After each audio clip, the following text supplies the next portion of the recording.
Opa galera, aqui quem fala é o Vardenstein. Sejam bem-vindos a mais uma nova teoria. Eu Enshu Matsuno Valkyrie, ou reencarnado com o sistema e o poder do segundo deus mais bucha da obra.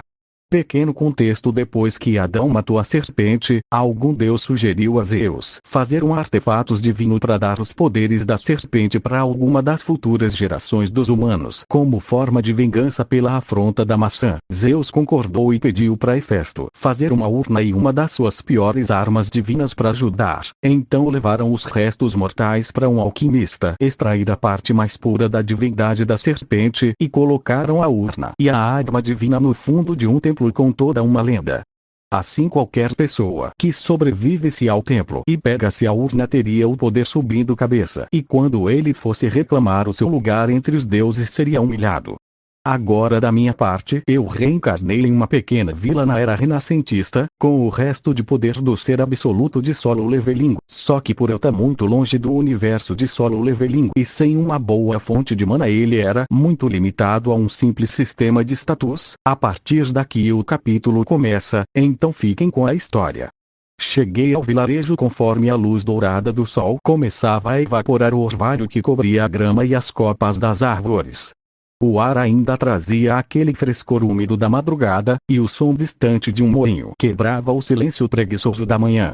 Estava ali porque havia sido contratado para investigar o desaparecimento do filho de um comerciante influente, o rapaz mimado, conhecido por sua arrogância e impulsividade. Ao que tudo indicava, o jovem se metera em apuros depois de ouvir as velhas histórias sobre um templo amaldiçoado escondido nas profundezas da floresta. Diziam que dentro dele repousava uma urna contendo a essência de um deus e uma arma divina capaz de conceder poder inimaginável a quem a empunhasse. Pessoalmente, eu não acreditava muito nessas lendas. Ainda assim, encarar o templo seria uma boa forma de testar minhas habilidades, e talvez, quem sabe, me tornar mais forte. Naquela altura, meus atributos estavam razoavelmente equilibrados. 34 de força, 50 de vitalidade, 35 de agilidade, 40 de inteligência e 40 de percepção. Eram raras as oportunidades de colocar todo esse potencial à prova, e algo me dizia que aquele trabalho seria exatamente o tipo de desafio que eu estava esperando. Decidi fazer uma breve parada em uma pequena loja de flores na entrada do vilarejo. O sino sobre a porta tilintou suavemente quando entrei, anunciando minha chegada. O ar estava impregnado com o perfume adocicado de lírios e camomilas frescas, e um jovem casal trabalhava lado a lado no balcão, organizando buquês e trocando sorrisos tímidos. Bom dia, cumprimentei, retirando o capuz. Estou procurando informações sobre as estalagens e pousadas da região, especialmente as de classe mais alta. A moça, uma garota de cabelos castanho claro presos em trança, ergueu os olhos curiosos. Alta classe? Não temos muitas por aqui, senhor. Mas talvez esteja falando da casa de Lunette, perto da praça central. Os comerciantes viajantes ricos costumam ficar lá. Sim, provavelmente é esse tipo de lugar, confirmei. Estou à procura do filho de um comerciante importante. Dizem que ele passou por este vilarejo antes de desaparecer. O rapaz, que até então apenas escutava, parou de arrumar as flores e apoiou os cotovelos no balcão. Ah, ouvi alguns falarem disso na taverna. Um jovem de roupas caras, meio convencido, ele comprou flores aqui há uns 5 dias. Disse que iria fazer uma oferenda ao templo da floresta. A moça franziu o senho.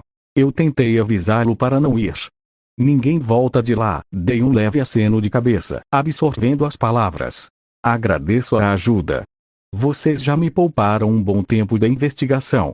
Ela sorriu, ainda apreensiva. Espero que o encontre, senhor, e que volte em segurança. Costumo voltar, respondi com um meio sorriso. Após me despedir do casal, ajustei o capuz e deixei a loja. O cheiro das flores ficou para trás, substituído pelo aroma de pão fresco e fumaça que pairava sobre as ruas de pedra. Segui em direção aos locais que eles haviam indicado, pousadas, tavernas e estalagens, em busca de qualquer pista que me levasse até o jovem desaparecido, ou até o tal templo amaldiçoado. Algumas horas depois, cavalgava tranquilamente pelas ruas estreitas da cidade. O som das ferraduras ecoava entre as casas de pedra e madeira, misturando-se ao murmúrio distante de feirantes encerrando o dia. O sol já se escondia atrás dos telhados, tingindo o céu de um alaranjado melancólico. Foi então que, ao passar por um beco lateral, meus ouvidos captaram sussurros apressados. Desmontei do cavalo e aproximei-me devagar, mantendo-me nas sombras. Eu já disse, é um preço justo. Sibilou uma voz rouca, carregada de impaciência. É ouro de verdade, veja você mesmo. Não me venha com isso, velho. Respondeu outra voz, mais jovem e desconfiada. Ninguém vende anéis e espadas dessas por tão pouco. Inclinei-me ligeiramente, e pude ver dois homens parados entre caixotes e barris. Um deles, o vendedor, suava, mesmo com o vento frio da tarde. Diante dele, sobre um pano gasto, havia um relógio de bolso ornamentado, 3 anéis cravejados de pedras preciosas e uma espada curta de lâmina prateada, com runas quase apagadas na guarda. O comprador examinava os objetos com cautela, mas a dúvida saltava em seu olhar. Eu garanto a autenticidade. Insistiu o golpista, tentando soar confiante. Tudo de primeira, peças nobres, vindas do sul, resolvi intervir. Dei um passo à frente, e o som das minhas botas ecoou no beco silencioso. Ambos se viraram, surpresos. Realmente são itens verdadeiros, falei com voz calma, aproximando-me. Mas o que mais me intriga é o brasão da Aliança Mercantil do Oriente Europeu gravado na aliança. O homem engoliu em seco, seus olhos arregalando-se por um breve instante antes de desviar o olhar. Droga! Murmurou, dando um passo para trás. Eu preciso saber onde pegou esse anel, continuei, cruzando os braços. Se responder rápido não vamos precisar envolver as autoridades, isso seria péssimo, não é? Ele abriu a boca, tentando inventar algo, mas a expressão já o entregava. O comprador recuou discretamente, percebendo o perigo iminente. O beco ficou em silêncio por um instante, quebrado apenas pelo farfalhar distante de uma bandeira e o som das ferraduras do meu cavalo raspando o chão. Vai colaborar ou vou ter que partir para a agressão? Perguntei, aproximando-me mais um passo. O golpista congelou, desviando o olhar de mim para o comprador e de volta. O suor começou a escorrer pela têmpora. Eu só encontrei, senhor. Herdei, de um tio distante. Balbuciou, a voz trêmula. Ergui uma sobrancelha. Última chance. De onde veio esse anel? Por um breve instante, ele pareceu considerar dizer a verdade, então girou nos calcanhares e disparou pelo beco. Ei! Gritou o comprador, indignado. Seu desgraçado, devolva meu dinheiro. O homem sacou uma pequena adaga e correu atrás dele. O beco se transformou em um redemoinho de passos e gritos. Ouvi o som metálico de lâminas se chocando, o estalar de madeira quebrando enxugamentos ecoando pelas paredes. Preferi não intervir de imediato, observava, avaliando os movimentos. Quando o golpista tropeçou em uma caixa e o comprador caiu por cima dele, aproveitei para agir. Um leve estalo mágico, e ambos congelaram no lugar por um instante, tempo suficiente para eu resolver a situação à minha maneira. Minutos depois, agora, o vento zunia nas alturas do moinho. As pás giravam preguiçosamente, lançando sombras longas sobre os campos. O céu tingido de vermelho pelo entardecer dava à cena um ar quase teatral. O golpista gritava desesperado, pendurado de cabeça para baixo, enquanto eu o segurava apenas pelo calcanhar, a poucos centímetros de uma queda longa e dolorosa. Pelo amor dos deuses, me solta não! Berrava ele, se debatendo. Isso seria justamente o problema. Comentei, com voz calma e um leve sorriso. Então, vamos tentar mais uma vez. Onde conseguiu o anel com o brasão da Aliança Mercantil do Oriente Europeu? Eu já disse que não sei.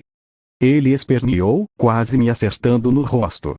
E eu já disse que não gosto de mentiras. Apertei um pouco o tornozelo dele, e ele soltou um grito agudo. Atrás de mim, o cliente, ainda irritado, observava a cena com os braços cruzados. Eu só quero meu dinheiro de volta. Murmurou.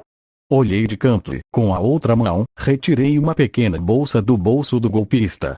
Chacoalhei-a. O som de moedas tilintando confirmou o conteúdo. Joguei a bolsa para o comprador. Está aí. Agora falta só a resposta. Tá bom, gritou o golpista, as veias do pescoço saltando. Foi num corpo. Um corpo perto do templo na floresta. Eu juro. Fingi pensar por um momento, olhando o horizonte. O vento balançava meu manto e o cabelo do golpista, que suava frio. Um corpo no templo, murmurei. Então parece que minhas suspeitas estavam certas. O cliente respirou fundo, guardando o dinheiro. Então é para lá que vai agora. Confirmei, com um leve sorriso. Poderia cuidar do meu cavalo até eu voltar. Aquela região deve estar cercada de abutres como esse. Claro, você me ajudou, afinal de contas. Olhei novamente para o golpista. E você, aprendeu a não vender coisa roubada? Sim. Já aprendi, eu juro. Gritou, desesperado. Ótimo. Soltei seu tornozelo. O homem caiu num monte de feno logo abaixo, soltando um grito esganiçado, seguido de um gemido dolorido. Ele teve sorte. Comentei, virando-me para descer. Ele deve ter desmaiado. Leve ele até as autoridades e tudo estará resolvido. Mais uma vez devo agradecer, nobre viajante. Desci calmamente, com o cliente ainda rindo atrás de mim, enquanto o sol se punha e o moinho continuava seu lento ranger, como se fosse o riso abafado da própria cidade. A caminhada até o templo levou pouco mais de 1 hora. A floresta parecia mais densa a cada passo, as árvores antigas, de troncos retorcidos e cascas cobertas de musgo, abafavam a luz do sol, deixando o ambiente em um tom esverdeado e sombrio. O vento soprava baixo, como se a própria natureza tentasse me alertar para dar meia volta. Quando o templo finalmente surgiu entre as árvores, parei por um instante apenas para observá-lo. Era uma estrutura antiga, com colunas rachadas, muros cobertos por raízes grossas e símbolos desgastados que mal podiam ser lidos. Mesmo à distância, um odor pútrido e pesado tomou o ar, mistura de sangue velho, ferro e carne em decomposição. A cada passo, o fedor ficava mais forte. Corvos empoleirados nas estátuas olhavam para mim com olhos famintos, e o som de moscas zunindo se misturava ao farfalhar das folhas. Ao chegar à entrada, me deparei com o horror completo. Manchas escuras de sangue seco espalhadas pelas paredes, membros putrefatos, armaduras quebradas, e o que parecia ser o resto de uma caravana destroçada. Tapei o nariz, franzindo o senho. Puta merda, o tanto de corpo nesse lugar, murmurei, dando um passo por cima de uma carcaça. Eu devia ter arrancado mais informações daquele golpista. Olhei em volta, analisando o cenário. Bom, qualquer coisa, o anel e os pertences da pousada devem servir de prova suficiente do óbito dele. Suspirei. Foi então que o som agudo e metálico cortou o silêncio. Uma janela holográfica se abriu bem diante de mim, brilhando em azul esverdeado e projetando runas flutuantes no ar. Sistema. Missão iniciada. Obtenha a relíquia e a arma divina do templo. Recompensa. Melhoria de sistema. Ergui uma sobrancelha, intrigado. Não tem mais volta agora. Murmurei, estalando o pescoço. Já vim até aqui, e com sorte ainda encontro o corpo do rapaz.